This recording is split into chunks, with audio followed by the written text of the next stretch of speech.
2 மக்கபேயர் அதிகாரம் 3. கோவிலை தீட்டுப்படுத்த எலியதோரின் முயற்சி. எலியதோரின் எருசலேம் வருகை. தலைமை குருவான ஓனியாவின் இறை பற்றையும் தீமை மீது அவர் கொண்டிருந்த வெறுப்பையும் முன்னிட்டு திருநகரில் முழு அமைதி நிலவியது. சட்டங்கள் கடுமையாக கடைபிடிக்கப்பட்டன. மன்னர்களே அந்த இடத்தை மதித்தார்கள். சிறப்பான நன்கொடைகள் அனுப்பி கோவிலை மாட்சிப்படுத்தினார்கள். ஆசியாவின் மன்னரான செலூக்கு கூட பலி ஒப்புக்கொடுக்கும் திருப்பணிக்கு தேவையான எல்லா செலவுகளையும் தம் சொந்த வருமானத்தினின்று கொடுத்து வந்தார். ஆனால் பென்யமின் குலத்தை சேர்ந்தவனும் கோவில் நிர்வாகியாக அமர்த்த பெற்றிருந்தவனுமாகிய சீமோன் நகரின் சந்தையை நடத்தும் முறை பற்றி தலைமை குருவோடு மாறுபட்ட கருத்து கொண்டிருந்தான். அவன் ஓனியாவை எதிர்த்து வெற்றி கொள்ள முடியாததால் தர்சு என்பவரின் மகனும் அந்நாளில் கூலே சீரியா பெனிசியா ஆகிய நாடுகளின் ஆளுநனுமான அப்பெல்லோனிடம் சென்றான். எருசலேம் கோவிலில் உள்ள கருவூலம் இதுவரை கேள்விப்பட்டிராத செல்வத்தால் நிறைந்துள்ளது. அதில் கணக்கிட முடியாத அளவுக்கு பணம் இருக்கிறது. அது பழிகளின் கணக்கில் சேராதது. அதை மன்னனின் கட்டுப்பாட்டுக்குள் கொணர முடியும் என்றெல்லாம் அவனிடம் கூறினான். மன்னனை அப்பெல்லோன் சந்தித்த போது பணத்தை பற்றி தான் கேள்விப்பட்டதை அவனிடம் எடுத்துரைத்தான். மன்னனும் தன் கண்காணிப்பாளனான எலியதோரை தேர்ந்தெடுத்து மேலே குறிப்பிட்ட பணத்தை எடுத்து வரும்படி ஆணை பிறப்பித்து அனுப்பினான். உடனே எலியதோர் புறப்பட்டு கூலே சிரியா பெனிசியா ஆகிய நாடுகளின் நகரங்களை பார்வையிடும் பாவனையில் மன்னனின் திட்டத்தை நிறைவேற்ற பயணமானான். அவன் எருசலேமுக்கு வந்தபோது அந்நகரின் தலைமை குரு அவனை கனிவுடன் வரவேற்றார். அவன் அங்கு வந்ததன் நோக்கத்தை விளக்கினான். தனக்கு கிடைத்த செய்தி பற்றி குருவிடம் எடுத்துரைத்து அதெல்லாம் உண்மைதானா என்று வினவினான். கைம்பெண்களுக்கும் ஆதரவற்றோருக்கும் உரிய சிறு நிதி கோவிலில் இருப்பதாக தலைமை குரு அவனுக்கு விளக்கினார். மற்றும் ஒரு தொகை மிக உயர்நிலையில் இருந்த தோபியாவின் மகனான இர்கானுடையது என்றும் மொத்தம் 16 டன் வெள்ளியும் 8 டன் பொன்னும் மட்டுமே உள்ளன என்றும் சொன்னார். ஆனால் நெறிக்கிட்ட சீமோன் உண்மைக்கு புறம்பானவற்றை கூறியிருந்தான். மேலும் அவ்விடத்தின் தூய்மையிலும் அனைத்துலக புகழ் பெற்ற அக்கோவிலின் புனிதத்திலும் மங்கா மாட்சியிலும் நம்பிக்கை கொண்டுள்ள மக்களுக்கு தீங்கிழைப்பது முற்றிலும் முடியாத செயலாகும் என்றும் தலைமை குரு கூறினார். கோவிலில் நுழைய எலியதோரின் முயற்சி.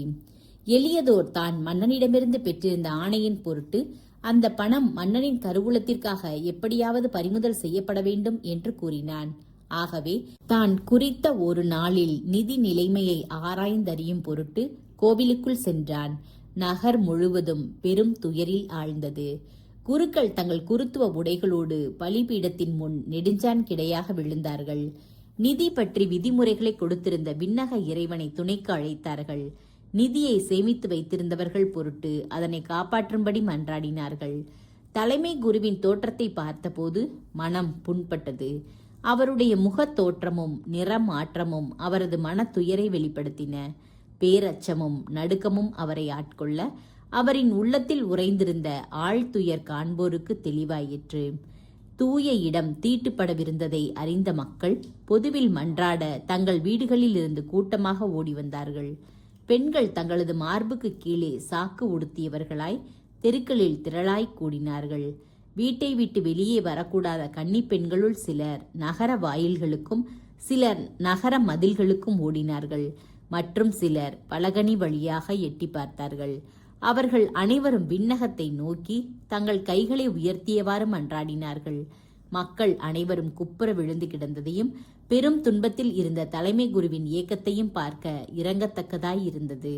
கோவிலில் ஒப்புவிக்கப்பட்டவற்றை ஒப்புவித்தவர்கள் பொருட்டு நன்கு பாதுகாக்கும்படி எல்லாம் வல்ல ஆண்டவரை அவர்கள் மன்றாடினார்கள்.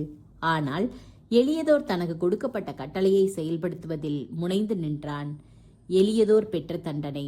எலியதோர் தன் காவலர்களோடு கருவூலத்தை அடைந்தபோது அதிகாரம் தாங்கும் ஆவிகளுக்கும் பேரரசர் மாபெரும் காட்சி ஒன்று தோன்ற செய்ய அவனை பின்பற்ற துணிந்த அத்தனை பேரும் ஆண்டவருடைய ஆற்றலை கண்டு அதிர்ச்சி அடைந்து அச்சத்தால் மயங்கி விழுந்தனர்.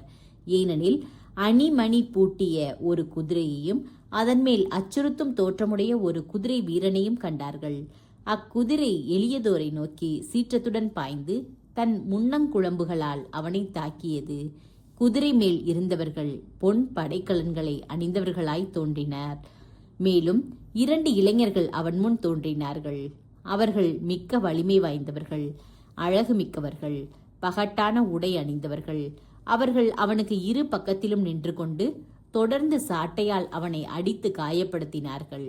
காரிருள் சூழ அவன் தரையில் விழுந்தபோது அவனுடைய ஆள்கள் அவனை தூக்கி ஒரு தூக்கு படுக்கையில் கிடத்தினார்கள். சிறிது நேரத்திற்கு முன் தன் படையோடும் காவலர்களோடும் கருவூலத்திற்குள் நுழைந்தவன் தனக்குத்தானே உதவி செய்து கொள்ள முடியாத நிலையில் இருந்தபோது அவனை தூக்கி சென்றார்கள். இதனால் அவர்கள் கடவுளின் மாபெரும் ஆற்றலை தெரிந்து கொண்டார்கள். கடவுளின் இச்செயலால் அவன் பேச்சற்று மீண்டும் நலம் பெறும் நம்பிக்கையற்றவனாய் கிடந்தான். தம் சொந்த இடத்தை வியத்தகு முறையில் மாட்சிமைப்படுத்திய ஆண்டவரை யூதர்கள் போற்றினார்கள். மேலும் சிறிது நேரத்திற்கு முன் அச்சத்தாலும் குழப்பத்தாலும் நிறைந்திருந்த கோவிலில் எல்லாம் வல்லவரான ஆண்டவர் தோன்றவே அது மகிழ்ச்சியாலும் உவகையாலும் நிறைந்து வழிந்தது.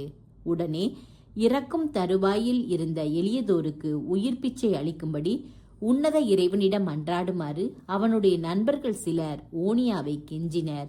எளியதோருக்கு எதிராக யூதர்கள் யாதேனும் சூழ்ச்சி செய்திருப்பார்கள் என மன்னன் எண்ணலாம் என்று அஞ்சி தலைமை குரு அவனுடைய உடல் நலனுக்காக பலி செலுத்தினார். தலைமை குரு பாவக்கழுவாய் பலி ஒப்பு கொடுத்து கொண்டிருந்த போது அவ்விளைஞர்கள் அதே ஆடைகளை அணிந்தவர்களாய் எளியதோருக்கு மீண்டும் தோன்றினார்கள். நின்றவாறு அவர்கள், தலைமை குரு ஓனியாவிடம் மிகுந்த நன்றி உடையவனாயிரு, ஏனெனில் அவரை முன்னிட்டே ஆண்டவர் உனக்கு உயிர் பிச்சை அளித்துள்ளார். விண்ணக இறைவனால் தண்டிக்கப்பட்ட நீ கடவுளின் மாபெரும் ஆற்றலை எல்லா மனிதருக்கும் எடுத்து கூறு என்றார்கள். இதை சொன்னதும் அவர்கள் மறைந்து விட்டார்கள். எளியதோரின் மனமாற்றம்.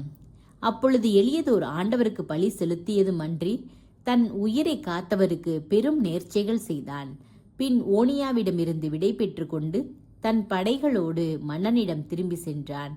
மாபெரும் கடவுளின் செயலை தன் கண்ணால் கண்டு மனிதர் அனைவர் முன்னும் அவற்றுக்கு சான்று பகர்ந்தான். எருசலேமுக்கு மீண்டும் அனுப்புவதற்கு எத்தகைய மனிதன் தகுதியானவன் என்று மன்னன் எளியதோரை விளக்கினான். அதற்கு அவன், உமக்கு பகைவன் அல்லது உமது அரசுக்கு எதிராக சூழ்ச்சி செய்பவன் எவனாயினும் இருந்தால் அவனை அங்கு அனுப்பும். அவன் உயிர் பிழைக்க நேரிட்டாலும் நன்றாக கசையடிப்பட்டவனாகவே உம்மிடம் திரும்பி வருவான். ஏனெனில் அந்த இடத்தில் கடவுளின் ஆற்றல் உண்மையாகவே விளங்குகிறது. விண்ணகத்தில் உரைகின்றவரே அந்த இடத்தை காத்து வருவதுமன்றி அதற்கு உதவியும் செய்கிறார். அதற்கு தீங்கு இழைக்க வருபவர்களை தாக்கி அழிக்கிறார் என்றான். இதுதான் எளியதோரின் கதை. இவ்வாறே கருவூலம் காப்பாற்றப்பட்டது.